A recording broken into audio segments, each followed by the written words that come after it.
What's happening, my friends? Welcome back to the channel. Let's talk about Colby Covington versus Dustin Poirier. Now, this one is being talked about. Things are heating up between these two guys. They don't like each other. They kind of have like a history of like back and forths. Is this fight likely to go down? Probably not. Is it still fun to talk about? Sure. So let's get into it. All right, so let's start with Colby Covington. 34 years old, 5'11", 72-inch reach. Mixed martial arts record, 17 wins, 3 losses. Pretty good record. He is an NCAA Division I wrestler. Damn good wrestler, damn good wrestler. He knows how to use his skill set well in his fights. He basically drowns guys, or as he says, he melts them. Colby puts a blistering pace on you. He has some of the best cardio in the game.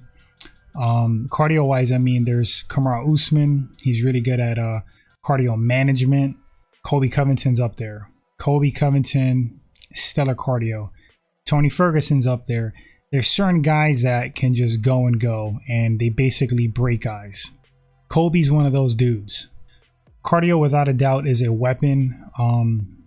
For those of you who have trained or competed, you learn that early on. If you're not in shape, cardio-wise, for fighting, you're in trouble.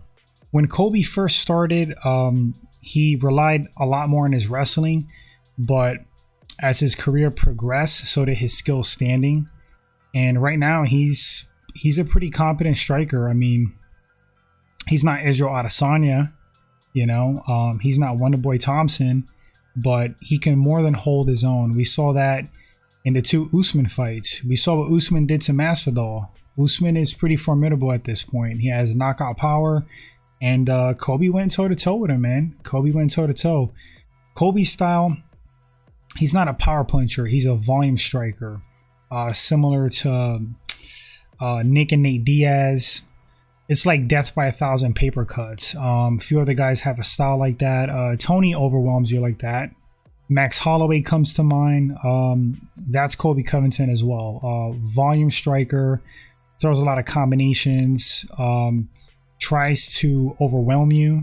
And then there's always the threat of the takedown, which opens up striking opportunities. When you could take guys down at will, you have them concerned about that, you know?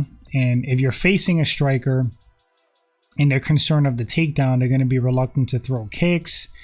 It's going to alter their game. They're going to be thinking of that takedown threat. And when you're distracted, you're not present in the moment of like a striking engagement. It creates openings for the guy that's maybe less skilled than you in the stand-up department.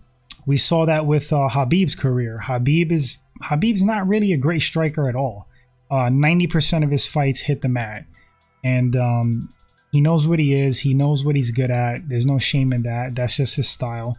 But the threat of the takedown and him controlling you and the ground and pound, that would have guys concerned. And Khabib was effective with like simple technique standing, like a jab and a cross, a 1-2, just because he could take you down. Conor McGregor, I mean, he gets a lot of hate, but he's a very competent striker. He's one of the best strikers in the UFC.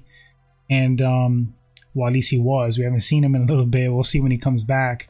But Khabib caught Conor with a big shot, you know? If I remember, I think he kind of faked changing levels, and he hit Conor with an overhand. Now, granted, some of that is trickery. He faked the takedown. But, you know, a lot of that is just Conor concerned with not being taken down. He's so, like, jumpy and paranoid about it, and he got caught with a big punch. So anyway, I digress. Going back to Colby, that works in Colby's favor as well. Legendary Mark Coleman has a quote. He said something one day. He said, "If you can't wrestle, you can't fight." He's not lying. He's not lying. Wrestling is such a huge facet of mixed martial arts. If you're like a really competent, great wrestler, you have such an advantage. You could dictate where the fight goes. You know, if you're getting in trouble on the feet, you could take the guy down. If you're better than the guy standing and you want to keep it on the feet, you could keep it on the feet because you could wrestle really well. So anyway, continuing, Colby Covington, great cardio. At this point, I believe he's well-rounded. He could strike, pretty good standing, great combinations, high volume. and elite wrestler for mixed martial arts. It's a lot to deal with. Not to mention the dude has an iron chin. All right, moving on. Dustin Poirier, the Louisiana boy. Dustin is 33 years old, 5'9". He has a 72-inch reach. He is a black belt in BJJ. Mixed martial arts record, super veteran, 28 wins, 7 losses, 1 no contest. 14 wins via TKO KO and 7 submission victories. Well-rounded. Dustin Poirier could finish you standing or on the ground. Now, talking about Dustin's skill set, Dustin to me is primarily a striker, even though he's a BJJ black belt. He's very competent on the ground, submission grappling wise, but I view him mostly as a striker, and he might agree with that. I'm sure Dustin Poirier enjoys knocking guys out more than tapping them out. It seems that way. Really like his boxing for mixed martial arts, very technical. Not a lot of flash to his style. Very composed and technical, like I said. Great combinations, rips to the body, has great hooks, uppercuts. He's really good at hitting you at like odd angles. He kind of throws punches a little bit out and wide, and they come in like around your guard. It's an interesting boxing style. He has a very straight back, kind of like chin up. He doesn't really necessarily fight with his chin down, hunched over. Very like high posture, just really clean striking. I'm a fan of Dustin Poirier, striking wise. He's very fun to watch. He gets after it. Wrestling, he's an okay wrestler. I think his cardio and conditioning is pretty good. His ground game, as far as like submission grappling, he's dangerous. I wouldn't say like he's elite. He's not elite on the ground, but he's dangerous enough where if he latches onto something, he could tap you out. I mean, we saw he almost caught Khabib. Say what you will, but that was a deep guillotine choke. If I remember correctly, it was a guillotine choke, and Khabib was having some issues. He just got out of that thing. It was very tight, and when I was watching that fight, I was like, damn, he's really gonna tap Khabib out with that. He got him, and Khabib's toughness and his experience being in those positions, probably like a million times in training, got him, out of that submission. But to get to the point again, Dustin's dangerous on the ground. He also got pretty solid sweeps. Good chin. He's a dog. Loves to get into a dog fight. I think for the most part, he has a good fight IQ. All right, guys. How could this fight play out in that UFC cage at welterweight? Because I assume that's where the fight would take place, because Colby's not going to cut down to lightweight.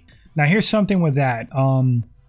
Colby Covington is a mega troll, and I saw he made some statements. He was saying that Dustin Poirier is bigger than him. I don't really believe that. He's bigger frame wise. He has more capacity to put on size because of his frame. He's going to be stronger than Dustin Poirier. Poirier, I don't find him to be a small lightweight at all. He has a really big torso. Like, look at his torso width compared to Conor McGregor's. Conor got like a really small waist.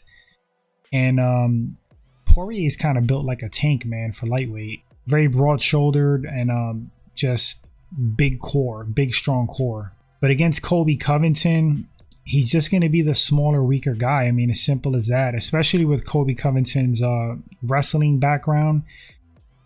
When you're like a high-level wrestler for years, just a wrestler in general, you just develop like really crazy strength, just like manipulating body strength. BJJ players get very strong as well. Their grip gets crazy.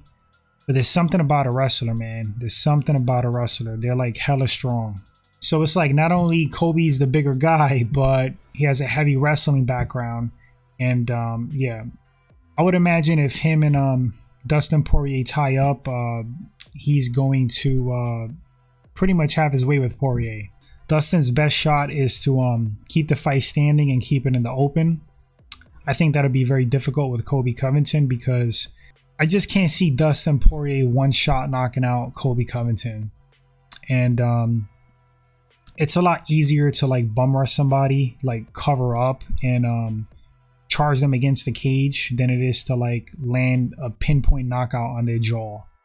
You know, it's such a small surface area to land that perfect punch. And if you're a wrestler, all you gotta do is cover up, take the shot, and get a hold of them. And yeah. So, you know, add that with the fact that Colby Covington he's got a really good chin. So I think more likely he's going to get Dustin down. You know, he's going to be able to like weather those shots coming in and get a hold of him, rip him to the ground, and just beat on him. Just wear Dustin out. If he doesn't get a TKO stoppage, man, it'll just be like a wash, rinse, repeat, you know, for every round and a unanimous decision. But I think Colby Covington could stop Dustin. I think he could tap him out, like just ride him, pound on him with ground and pound. You know, a submission will present itself. Dustin would be like worn out. He'd start gassing from all the pressure and the pace Colby puts on you, and just leaning on him as well. The wrestling, even though Dustin has that black belt, man. You know, I could see him kind of turtling up and trying to avoid shots, and maybe Colby getting a rear naked on him. And Colby's not even a submission guy, but I can see that happening. So like path to victory, Dustin is going to have to keep it in the middle of the cage, keep his back off of the cage. He has to be savvy and aware of what Colby's game plan is going to be. I mean, it's not rocket science. If things get a little too dicey for Colby Covington on the feet, he's gonna charge him. He's going to shoot in. He's going to try to rush Dustin against that cage and use it as a tool to like get him down to the mat. So Dustin's going to have to use footwork. He's going to have to use a jab, low kicks, push kicks. It's not going to be easy. It is not going to be easy. At 170 pounds, with Colby being so much bigger than Dustin, I'm almost inclined to think that he could just stand with him, because Colby stood toe-to-toe with Usman for basically 2 fights, and he ate some big shots. And Usman got some power in his shots, man. He's a strong guy. So that's why I say I really can't see Poirier knocking him out. I mean, anything can happen, but I don't see it. So Colby may have the confidence to keep it standing, but I think his best bet would be, of course, to take Dustin Poirier down. Take him down, ride him, ground and pound, and quote, melt Dustin Poirier. So my pick for this one, guys, I'm going to go Colby Covington. About to put a ratio on it. I'm going to go Colby Covington 70-30. 70-30. Barring Poirier catches him with like a perfect punch right on the button, or Colby leaves his neck out there, Dustin latches on a freaking guillotine, pulls guard. Don't really see that happening, to be honest with you. I don't think it's a good fight for Dustin Poirier. I know it's like a grudge match thing. I know he probably still wants to get his hands on Colby Covington, but not a good fight for him. Anyway, guys, that's going to wrap up this quick breakdown on Colby Covington versus Dustin Poirier. You guys let me know in the comment section who takes this fight and why. Do you think Poirier actually takes it? Do you think it's a good fight for him? Would you want to see it? Thanks for watching this segment, guys. If you enjoyed it, first time at the channel, consider hitting that subscribe button, like and share, as it helps the channel grow. Truly appreciate that, and I'll catch you guys on the next segment. Until then, take care.